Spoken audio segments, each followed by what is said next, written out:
بسم اللہ الرحمن الرحیم. عزیز ساتھیو، السلام علیکم. سب سے تو پہلے ہمیں اس بابری مسجد کے شہید ہونے کا بہت افسوس ہے. ہر مسلمان کو ہوگا، لیکن ایک اور اس سے بھی عظیم مسجد ہے جو مسلمانوں کے دل پہ ہوتی ہے. جس طرح اس کے گرنے سے مسلمانوں کو افسوس ہوا، اگر وہ مسجد کسی کے دل سے گر جائے تو فرشتوں اور ارواح میں صف ماتم بچ جاتا ہے. اس بابری مسجد کی تعمیر بابر بادشاہ کے حکم سے معماروں اور مزدوروں نے کری، اور اس دل کے مسجد کی تعمیر اللہ کے حکم سے فرشتے کرتے ہیں. اللہ اکبر. معماروں نے اس کی تعمیر اینٹیں چن چن کر کری. اس کی تعمیر معماری کر سکتا ہے، اور اس قلب کی مسجد کی تعمیر ذاکر قلبی کر سکتا ہے. وہ اینٹیں چن چن کر کرتا ہے، اور یہ دل کی دھڑکنوں کو اللہ اللہ میں ملا کر کرتا ہے. جب انسان مسجد بناتے ہیں پھر اسی کی خود تعظیم کرتے ہیں، اور جب وہ فرشتے اس قلم میں مسجد کو تعمیر کرتے ہیں پھر اسی جسم کے آگے جا کے جھکتے ہیں. اب ہر آدمی مسجد تعمیر نہیں کر سکتا، اس کے لیے ایک ہنر ہے. اسی طرح ہر مسلمان یہ دل کی مسجد تعمیر نہیں کر سکتا، اس کے لیے ایک علم ہے. وہ علم خاص ہے، اور اسی علم کی تشریح کرنا چاہتا ہوں. حضور پاک کے زمانے میں دو طرح کا علم تھا، ظاہری اور ایک باطنی. ایک زبان والوں کے لیے اور ایک دل والوں کے لیے. زبان والے علم کو شریعت بولتے ہیں اور دل والے علم کو طریقت بولتے ہیں. آپ کے زمانے میں جن لوگوں نے صرف ظاہری علم سیکھا، ظاہری پہ قناعت کری، وہی کوئی منافق ہوا اور کوئی خارج ہوا. اور جن لوگوں نے وہ باطنی علم بھی حاصل کیا، وہ تو اے صحابی یا رسول اللہ کہلائے، اور ولیوں سے بھی اعلیٰ مقام حاصل کر کے چلے گئے. وہ باطنی علم کتابوں میں نہیں ملتا، حدیث شریف میں نہیں ملتا. قرآن مجید میں صرف اس کے اشارے ہیں کہ خضر علیہ السلام کو علم لدنی تھا. حدیث شریف میں اس کے اشارے ہیں.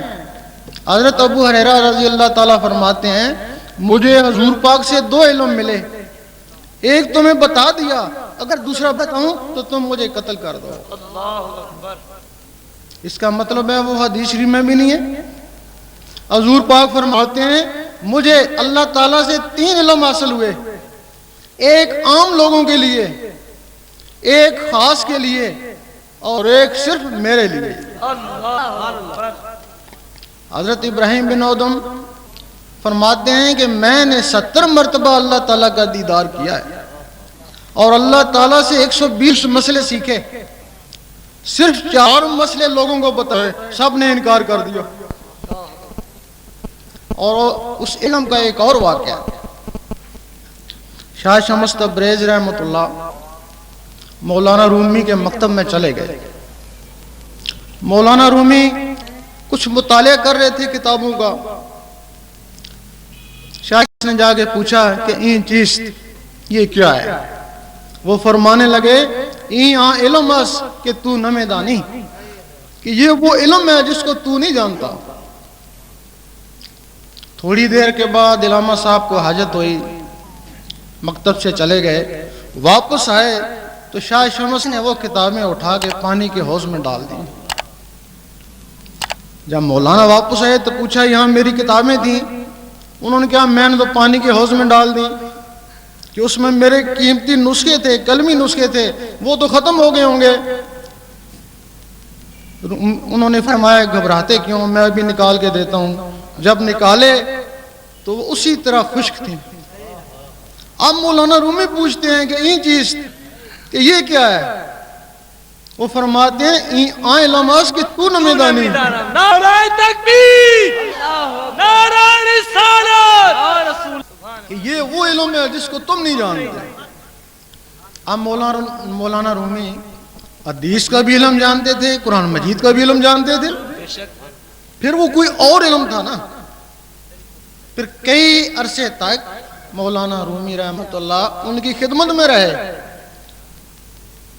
جب ان کے اوپر وہ علم منکشف ہوا تو بے اختیار کہنے لگے مولوی ہرگز نہ شد مولائے روم تا غلام تبریزی نہ شد، کہ مولوی کبھی بھی مولائے روم نہیں بن سکتا جب تک کسی تبریز کی غلامی نہ کرے۔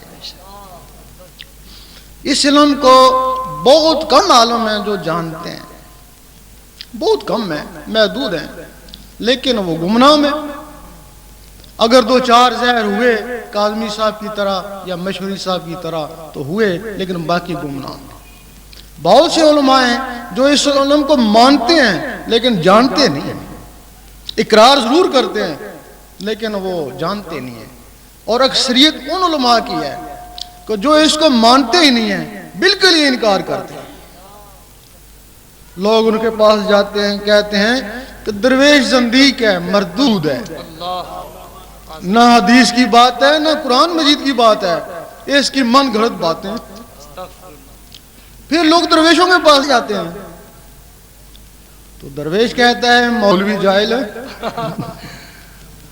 علم باطن سے محروم ہے، اس سے ڈرو اور بچو۔ اب لوگ پریشان ہیں کہ ہم کیا کریں۔ اب کچھ لوگ درویشوں کے ساتھ لگ جاتے ہیں، کچھ عالموں کے ساتھ لگ جاتے ہیں۔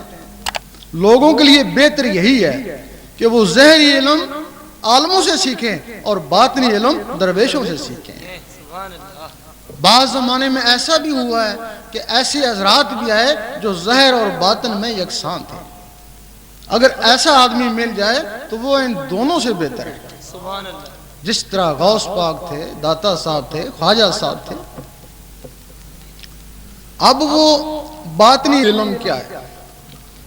یہ تو معلوم ہو گیا کہ اس کے اشارے ہیں قرآن حدیث میں، واقعات ہیں، یہ تو معلوم ہو گیا کہ باطنی علم ہے، لیکن وہ ہے کہاں؟ نہ قرآن مجید میں ملے، نہ حدیث میں ملے، نہ مسجد میں ملے، پھر وہ ہے کہاں؟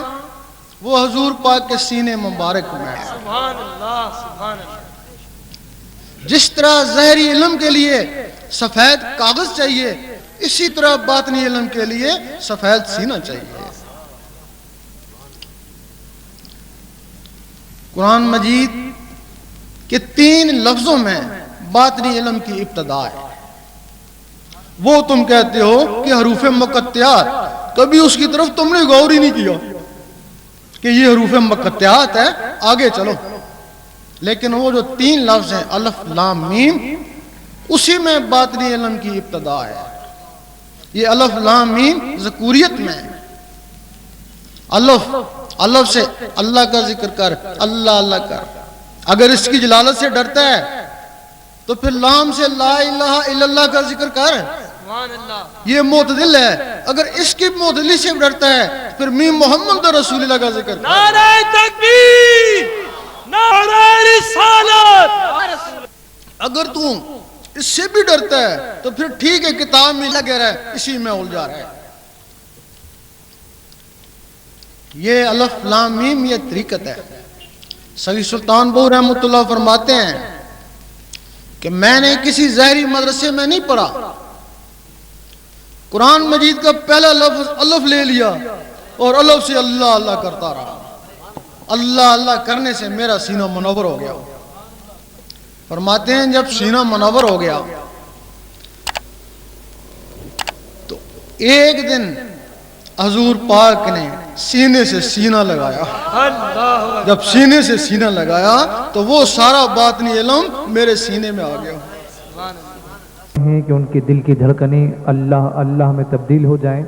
ذکر قلب کی اجازت لینا چاہتے ہیں، وہ قبلہ عالم سرکار شاہ صاحب کی آواز کے ساتھ اللہ اللہ پڑھتے رہیں، انہیں ذکر قلب کی اجازت ہو جائے گی۔ اللہ اللہ اللہ اللہ اللہ اللہ اللہ اللہ اللہ اللہ اللہ اللہ اللہ اللہ لا الہ الا اللہ۔ اب تمام حضرات جو نئے آئے ہیں ان کو اجازت ہے، ذکر قلب ہے، وہ چلتے پھرتے اٹھتے بیٹھتے دل کی دھڑکنوں کے ساتھ اللہ کا ذکر کرنے کی کوشش